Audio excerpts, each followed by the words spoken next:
ఉన్నారేమో అనేటువంటి అనుమానాన్ని కూడా ఆయన వ్యక్తం చేస్తున్నారు. ఎలా చూడొచ్చు అంటారు? రాజుగారు, ముందుగా మీకు ప్యానెల్లో ఉన్న సభ్యులకి అలాగే ప్రైమ్ నైన్ వీక్షకులకి గుడ్ మార్నింగ్ అండి.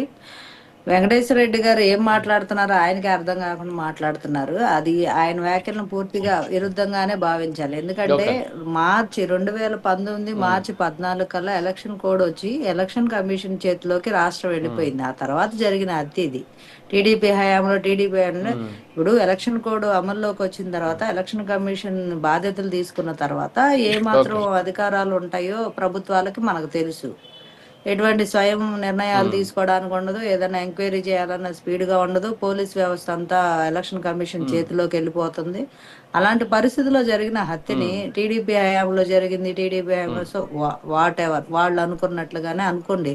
నారాసుర రక్త చరిత్ర అని హెడ్డింగ్లు పెట్టి వాళ్ళు కూడా ప్రమోషన్ చేశారు కదా. ఆ హత్యని వాళ్ళ రాజకీయానికి వాడుకున్నారు కదా. ఇక్కడ క్లియర్ గా అర్థం చేసుకుంది ప్రజలేంటి అంటే, బాబాయ్ హత్య సింపతి డ్రామా అనేది ప్రతి ఒక్కరికి అర్థమైంది. ఆ హత్యతోని ఎంత రాజకీయం చేయాలో అంత రాజకీయం చేసి, తండ్రి లేని బిడ్డని మా బాబాయ్ కూడా చనిపోయాడు, నన్ను ఒంటరివాడిని చేశారు, నాకు ఒక అవకాశం ఇవ్వండి అని ప్రజల్ని మభ్యపెట్టి గెలిచి 151 సీట్లు గెలిచి ఒక ముఖ్యమంత్రిగా ఆయన బాధ్యతలు చేపట్టడానికి ఆ హత్య ఎంతో దోహదం చేసింది. కావాలనే ఆయన వివేకానంద రెడ్డి గారు అతనికి కడప ఎంపీ సీటు ఇవ్వకపోతే టీడీపీలో జాయిన్ అవుతాను అనే ఒక థ్రెట్ ఇచ్చారు. ఆ థ్రెట్ ఇవ్వడం వల్లే అతన్ని చంపేశారు అనేది ఇంటర్నల్ గా అక్కడ ఉన్న లోకల్ ప్రజలు కడప జిల్లాలో ఎవరిని అడిగినా చెప్తారు. అది వీళ్ళ కుటుంబ సభ్యులే చేశారు అనేది అందరికి తెలుసు. బట్ దాన్ని శివభారతి గారు ఒక్క నిమిషం. సరైన అది ఇప్పుడు మీరు అన్నదానికి అక్కడ లోకల్గా ఉన్న వాళ్ళే కాదు, ఇక్కడ ఏంటంటే ఈ హత్య అనేది కడప ఎంపీ సీటు విషయంలోనే వివాదం వల్ల జరిగింది అని చెప్పేసి సిబిఐ ఛార్జ్ షీట్ దాఖలు చేసింది. దాంట్లో పేజ్ నెంబర్ 14లోనే ఈ అంశాన్ని స్పష్టంగా చెప్పారనమాట. సో ఎంపీకి సంబంధించినటువంటి అంశంలోని వివాదం జరిగింది, ఆ నేపథ్యంలోనే ఈ హత్య జరిగింది అని చెప్పేసి పేజ్ నెంబర్ 14 మనం ఆ ఛార్జ్ షీట్ ఓపెన్ చేస్తే దాంట్లో స్పష్టంగా ఉంది. ప్రజలు అనుకోవడం కాదు, ఛార్జ్ షీట్లోనే స్పష్టంగా చెప్పింది సిబిఐ. అయినా సరే ఇంకా తాత్సారం జరుగుతుంది. దాని మీద మాట్లాడండి ప్లీజ్. అయినా సరే తాత్సారం జరుగుతుంది. ఇప్పుడు న్యాయస్థానాలకి ఇప్పుడు సరైన ప్రాపర్ ఆధారాలు ఉండాలి. ఆధారాలు ఉన్న తర్వాత ఇప్పుడు సిబిఐ ఎంక్వైరీ కూడా గత 5 ఏళ్లలో సిబిఐ ఆఫీసర్స్ వచ్చి ఇక్కడ ఎంక్వైరీ చేయలేని పరిస్థితి క్రియేట్ చేశారు. సిబిఐ ఎంటర్ అయిన తర్వాత కూడా అవినాష్ రెడ్డి గారిని అంటే విచారణకు రమ్మంటే కూడా రాకుండా, విచారణకు రాలేదు కాబట్టి అరెస్ట్ చేస్తామంటే ఆయన కడపలో ఉన్న హాస్పిటల్లో వాళ్ళ అమ్మకు బాగాలేదని కూర్చొని హాస్పిటల్ చుట్టూ నుంచి తన అనుచరులను పెట్టుకొని సిబిఐ ఆఫీసర్లు కూడా థ్రెట్ ఇచ్చే పరిస్థితి కూడా ఆ రోజు గవర్నమెంట్ లో జరిగింది. చూశారు సిబిఐకి ఎలాగ ఫ్రీ హ్యాండ్ ఇచ్చింది. వాళ్ళ చెల్లెలు ఢిల్లీ ఎక్కని మెట్లు లేదు, ప్రతి దగ్గరికి వెళ్ళి తిరిగి మాకు సిబిఐ ఎంక్వైరీ వేయండి, కానీ మా రాష్ట్రంలో వద్దు, పక్క రాష్ట్రంలో తెలంగాణలో కానీ ఇంకా వేరే స్టేట్ లో కానీ వేయండి తప్పితే మా రాష్ట్రంలో వద్దు అని చెప్పి ఆవిడ వెళ్ళి న్యాయస్థానంలో ఫైట్ చేసి ఇక్కడ నుంచి ఎంక్వైరీని తీసుకెళ్లి తెలంగాణలో పెట్టుకొని ఆవిడ అక్కడ నుంచి ఫైట్ చేసిన పరిస్థితి. అంటే ఇక్కడ ఏ స్థాయిలో పోలీసు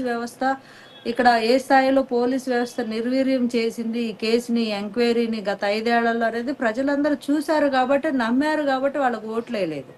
ఈ హత్య వెనక ఖచ్చితంగా పెద్దల హస్తమే ఉంది. వైఎస్ఆర్సీపీ పార్టీ వాళ్ళ ముఖ్యులే ఉన్నారు అని చెప్పి ప్రజలకు అర్థమైంది. అక్కడ లోకల్ పీపుల్ కూడా అందరికి తెలిసిన సత్యమే, జగమెరిగిన సత్యమే. కాకపోతే దాన్ని న్యాయపరంగా నిరూపించడానికి కావాల్సిన ఆధారాలను ఒక్కొక్కళ్ళని వేసేసుకుంటా పోతా ఉన్నారు. ఇప్పుడు రంగన్న గారు మధ్యలో, ఇప్పుడు ఆయన గతంలో రంగన్న గారు ఒక 2 years బ్యాక్ 1 year నుంచి ఆయన కడప రిమ్స్ హాస్పిటల్కి ఒక 3-4 సార్లు వెళ్ళిన పరిస్థితి.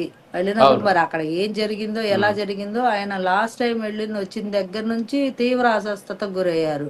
మరి ఆయనకి ఏ ఇంజెక్షన్స్ ఇచ్చారు, ఎట్లా ఇచ్చారు, అంత త్వరగా అట్లాగా ఎలాగ అయింది అనేది దాని మీద వాళ్ళ భార్యకి అనుమానం వచ్చింది కాబట్టి ఆవిడ కంప్లైంట్ చేసింది. సుశీలమ్మ గారు కంప్లైంట్ చేశారు. కారణం ఏంటంటే హాస్పిటల్ అంత ఆరోగ్యంగా ఉన్న వ్యక్తి ఏదో రెగ్యులర్ చెకప్స్ కి వెళ్ళి అతను ఒక్కసారిగా కుప్పకూలిపోయే పరిస్థితి ఎందుకు వచ్చింది, దీని వెనక ఏదన్నా అనుమానాస్పదంగా ఎవరైనా ఏమైనా చేసి ఉంటారా అనే ఆలోచనలోనే ఆవిడ కంప్లైంట్ ఇవ్వడం జరిగింది. అందరూ కూడా అదే భావిస్తున్నారు. ఎందుకంటే ఒక్కొక్కళ్ళు పెట్టల్లాగా రాలిపోతున్నారు. కేసుకు సంబంధం ఉన్న వ్యక్తులే ఓకే ప్లాన్డ్ గా ఆర్గనైజ్డ్ గా యా జరుగుతున్నాయి ఇవి అనేవి కొంచెం ఈ మృతులు అనేవి అనుమానాస్పదం. ఇప్పుడు అభిషేక్ రెడ్డి గారు చాలా చిన్న వయసు, ఆయన అసలు ఆయన ఏందో ప్రాబ్లంతో చనిపోవడం, ఆరోగ్య సమస్యలతో చనిపోవడం అనేది చాలా ఆశ్చర్యకరంగా ఉంది. అలాగే గంగిరెడ్డి గారు, ఈసీ గంగిరెడ్డి యా గారు అసలు ఆయనతో హెల్తీగా ఆయన పోస్ట్ మార్టం చేసి ఆయన ఫస్ట్ పోస్ట్ మార్టం అతను వివేకానంద రెడ్డి గారి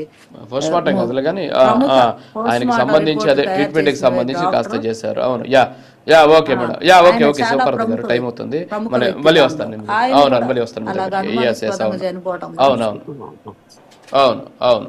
యా ఇవన్నీ కోటిపల్లి అయ్యప్ప స్వామి గారు. ఆశ్చర్యాలకు గురి యా గుడ్ చేసే మార్నింగ్ అండి. విషయాలు. వీటి వెనక యా ఓకే మేడం ఖచ్చితంగా ఓకే మేడం ఓకే ఈ వస్తాను మీ సీరియల్ దగ్గరికి వస్తాను. కోటిపల్లి అయ్యప్ప స్వామి గారు నమస్కారం.